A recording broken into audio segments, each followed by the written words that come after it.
taharuh makom ini yang disucikan adalah mata batin untuk melihat wujud batin yang ada. Nah, ini adalah perbuatan mata batin. An-nuru ini sangat kuat fungsinya. Jadi kalau untuk meraih ke depannya, kalau makom ini belum disucikan, termasuk hakikat dari syariat, tarekatnya dan ma'rifatnya, ini kalau belum disucikan, kita kalau menembus makom kaji itu akan kesulitan sekali, gitu. Sangat mengalami kesulitan sekali kalau ini tidak disucikan. Makanya wajib hukumnya itu. Dari syariat hakikat tarekat ma'rifat ini, ini dalam pelaksanaannya memang harus sejalan atau dalam waktu-waktu tertentu? Kalau masalah sejalannya itu mungkin tidak, ya, dalam rangka kita bersuci ini mungkin satu-satu, tapi wajib selesai empat makomnya, tapi mungkin bertahap lah. Ada bertahap, kayak taruh makom syariat. Nah, makom syariat ini kan mata batin disucikan dan batin dari syariat itu sendiri akan disaksikan, dan kontaknya adalah hati. Kalau hati belum puas, ini nggak boleh dihentikan. Oh gitu ya. Iya, gitu. Nggak boleh dihentikan, harus diteruskan terus. Kalau hati kita belum nyaman gitu. Iya. Ya ada mungkin lebih ke bingung sih enggak Bu ya. Ada saling yang bertanyakan mengenai ini semalam sekali jalan atau satu persatu. Karena ini kan amalan ini kan beruntun nih Bu ya nih. Iya, dengan kajian ini. Jadi ada kekhawatiran tidak bisa dijalankan atau bagaimana gitu Bu ya. Sepertinya ke situ di antaranya. Enggak juga. Karena kan pelajaran ini masih jalan. Nah, dan ini terus dilaksanakan. Meskipun kalaupun kita sudah pun belajar, ini tetap harus dibersihkan. Bukan hanya karena kita dalam masa belajar aja. Mungkin karena ini kali Bu ya, karena banyak amalan yang turun sekarang ini jadi. Iya. Padahal sebenarnya kalau bisa memanage sih bisa ya Bu ya. Iya. Ya bisa aja, bisa diatur sebetulnya. Karena yang dipelajari itu kan tidak secepat itu juga bisanya. Jadi justru untuk menembus pelajaran itu dibutuhkan taharuh makom yang kuat. Iya, dibutuhkan taharuh makom yang kuat, taharuh kolbi yang kuat. Nanti akan disusul lagi taharuh kodrat. Nah, jadi nanti 4 taharuh ini baru taharuh total. Iya, mulai taharuh kolbi, taharuh makom, taharuh kodrat, taharuh total. Nah, itu baru bisa mencapai titik-titik ketuhanan itu. Apalagi dalam rangka memperjalankan rohani. Nah, itu kan butuh taharuh. Gitu. Iya, butuh taharuh makom yang kuat itu. Taharuh kolbi juga. Bahkan sehari-hari taharuh kolbi itu dijaga. Kita ke pasar, kemana, keluar main. Pulang, ada hal-hal yang meragukan kita berhadas, taharuh kolbi lagi. Taharuh kolbi lagi. Itu penjagaan. Ya, setelah kita melalui 14 malam ya. Nah, untuk tiap hari itu menjaga. Nah, kita emosi ke orang. Kita memakan yang tidak kita suka atau yang dilarang agama. Itu kita harus tetap dijaga, itu penjaga itu. Salam ya. Ya. Untuk taharuh ini sendiri, terutama taharuh makom ini, apakah ini ada kaitan dengan persiapan ke istiqomah yang dipersiapkan? Pasti. Ini sangat menentukan. Apalagi kita nih mau menghadapi istiqomah. Istiqomah itu tidak lagi ada lagi kawan bermujakarah. Kita sudah berhadapan dengan titik wujud yang sebenarnya. Menyelesaikan penembusan perkara batin, perkara sir, perkara wujud, perkara kodrat. Udah, kita sudah menembus ke dalam. Putarannya sudah putaran di dalam. Nah, gitu. Jadi menentukan, taruh makom sangat menentukan. Nah, kalau bisa selesaikan dulu semua taruh itu baru bisa kita mencapai. Karena di situ tuh tanjakan-tanjakan ketuhanannya tinggi sekali untuk rohani kita gitu. Target dicapai dalam istiqomah ini seperti apa, Bu? Ya, Yang kan diharapkan sebenarnya. yang diharapkan itu kan suatu titik akhirnya itu kan mukasyafah. Oh, Ya, pertemuan gitu. Nah, kalau kita sudah diijabah oleh Allah, sholat kita dihadiri Allah, zikir kita dihadiri Allah, itulah yang diminta. Nah, itulah mukasyafatullah itu. Ibadihi fil ridatihi al mukasyafatun. Karena keridoanku lah aku hadiri ibadahmu, kata Allah. Nah, ridhonya Allah itu setelah kita benar-benar mensucikan kodratnya. Jangan ada hadas di situ. Itu. nah kaitan ya dengan taruh makom dengan taruh kodrat. Kenapa dia harus makom dahulu ya? Kenapa tidak kodratnya dulu? Sementara kan kita yang sedang kaji ini kodratnya dulu ya. Ya. Karena gendala besarnya di kodrat, di makom itu. Karena banyak benturan itu adanya di makom. Contoh kita mensucikan sholat. Yang disucikan adalah hakikat yang berjalan tadi dalam sholat itu. Gitu. Mulai dari wuduknya, azannya, sampai ke salam. Itu perbuatan rohani itu disucikan tuh. Melihat rohani berwuduk, rohani naik sajadah, sampai rohani itu bersalam. Sampai dia mengadakan pertemuan. Nah, sampai dia ihram, sampai dia maujud, sampai dia wujud. Nah, itu kan taruh makomnya sangat tinggi di situ. Nah, iya, sangat tinggi di situ tuh. Makanya sangat menentukan sekali. Lalu kaitan dengan taruh kodrat itu, satu persatu kodrat atau kodrat yang sudah jadi yang dibersihkan, kemana ya? Sebetulnya kan kita beribadah ke situ, bukan dia kotor. Kodrat Allah itu nggak ada yang kotor dan tidak ada yang mampu mengotori. Cuma kita kan tingkat ibadahnya harus ke situ. Tingkat ibadahnya namanya ibadullah kan. Bertingkat ibadah kepada Allah itu dengan beribadah kepada zat dan sifatnya kan gitu. Nah, kita beribadah ke situ. Dan itu ya wajib lah hukumnya. Di taharuh makom ini ada taharuh makom syariat hakikat tarekat marifat. Iya. Mohon penjelasan ini. Kalau syariat ini sebenarnya kemana arahnya, hakikat kemana, tarekat kemana, marifat ini kemana nih ya? Kalau syariat arahnya kita mensucikan mata batin melihat diri yang hakikat. Kalau di hakikat mata batin mengarah pensucian terhadap rasa. Nah, hakikat itu membersucikan rasa. Nah, kalau tarekat itu tajali perjalanannya. Nah, perjalanan ini yang akan disucikan. Nah, supaya kita lancar, wujud maujudnya itu lancar. Di marifat tidak ada keraguan lagi untuk melihat wujudnya. Jadi wujud yang satu itu, nah itulah yang harus disucikan mata batin kita melihat itu.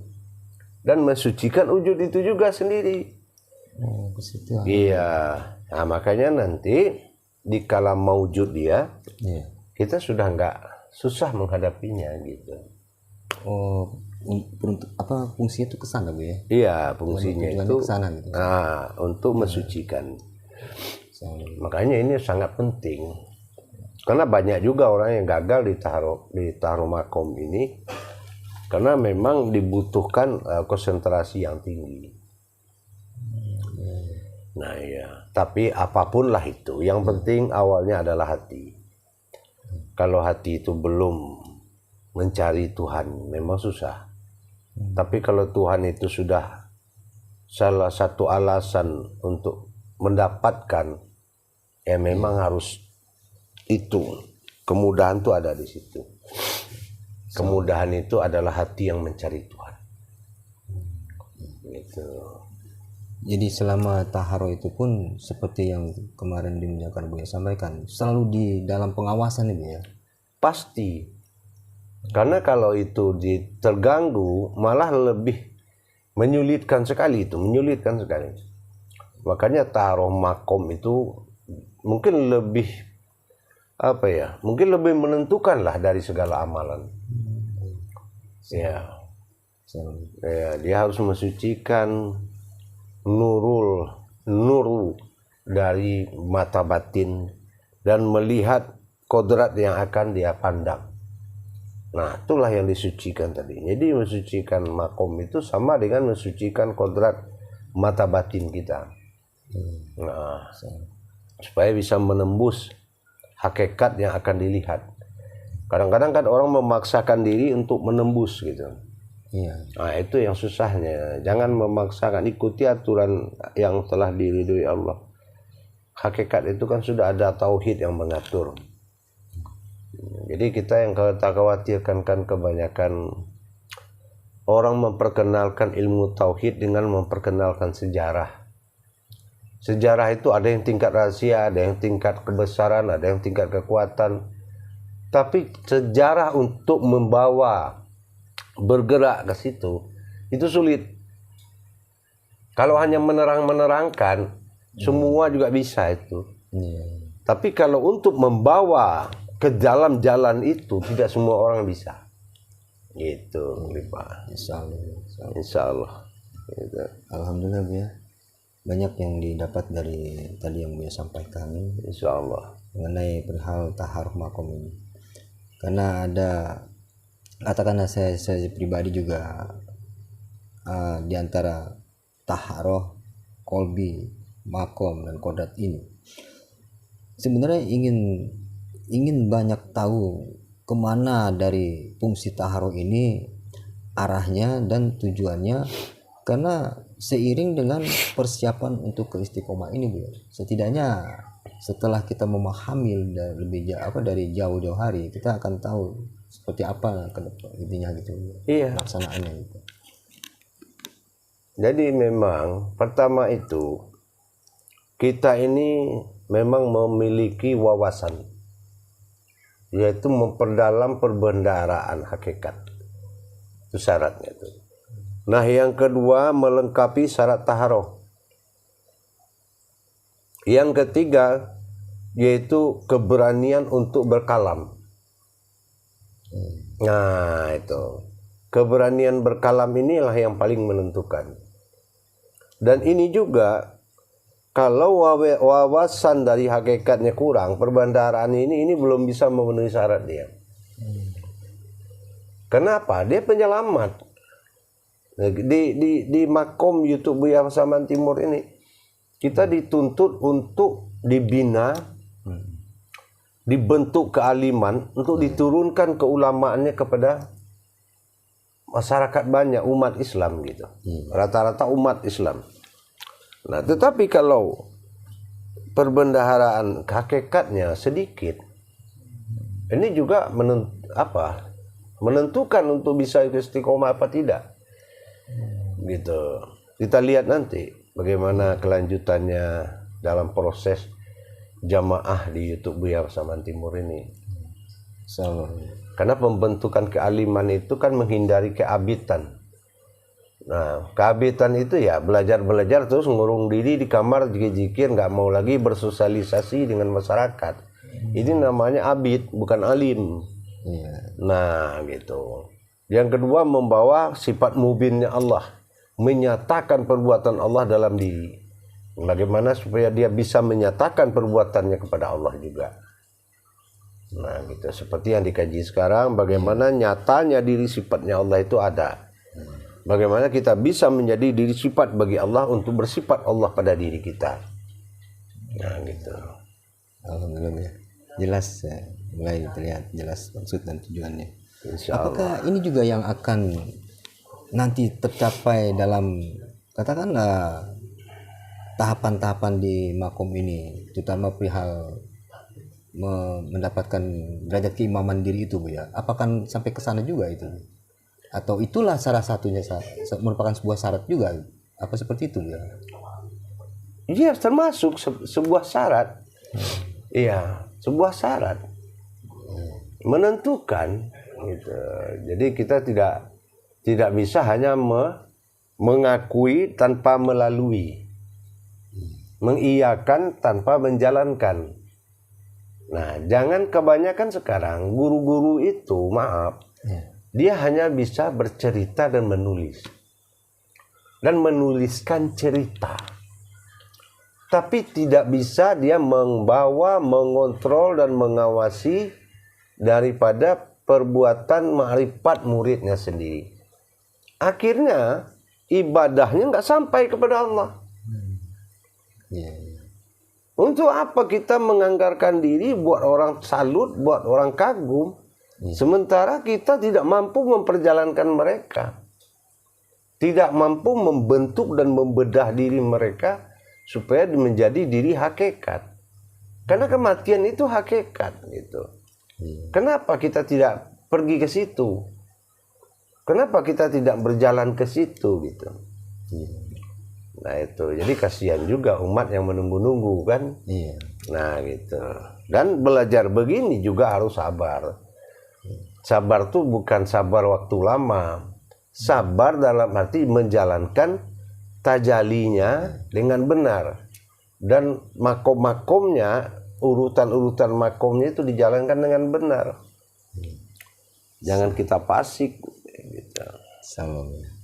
Alhamdulillah ya. Insya Allah. Dari jabaran-penjabaran tadi tentang kaitan dari penting dan tujuan dari taharuh makom itu jelas lah. Insya Allah. Karena ini merupakan sebuah persiapan untuk mencapai istiqomah itu sendiri Bu ya. Iya, insya Allah. Harapan saya juga begitu. Jangan sampai nanti jemaah-jemaah yang ada di dalam grup dan yang sedang belajar itu terpisah gitu, ya. Apalagi dengan menunda-nunda mengamalkan. Jangan sampai terpisah nanti. Jadi harapan saya ya sama-sama itu awal bersama sampai pada akhirnya bersama-sama. Nah, apalagi kepada jemaah juga yang di luar sana yang ingin memperdalam ilmu hakikat ibadahnya, silahkan aja masuk, nggak masalah. Pokoknya hubungi aja nomor itu, hubungin nomornya, nanti akan diproses gitu. Ya. Alhamdulillah banyak sekali yang didapat pada kesempatan menjalankan kali ini ya. Insya Allah. Mungkin karena diberikan waktunya masih seperti yang sudah Bu ya. Insya Allah. Di ujung acara ini kembali saya ingin mendengarkan petuah dan nasihatnya. Mohon petunjuk kamu. Iya, insya Allah. Harapan saya kepada kita umat Islam ini, kuantitas diri kita menentukan kualitas ibadah. Kualitas ibadah menentukan terijabah atau tidaknya ibadah kita. Jadi himbauan saya, mari kita belajar, kita tingkatkan kodrat nilai diri kita dan martabat ibadah kita.